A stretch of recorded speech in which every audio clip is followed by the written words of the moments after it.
Hello friends, तो आज की हमारी वीडियो है फ्रैक्शन हेन पर। हम फ्रैक्शंस की मदद से एक हेन क्रिएट करेंगे।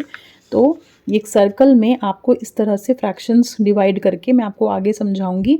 आप जो है इसमें 1/8 या 1/4 अकॉर्डिंगली जो है हम इसको फ्रैक्शंस को ऐसे बनाकर सर्कल में कट कर लेंगे।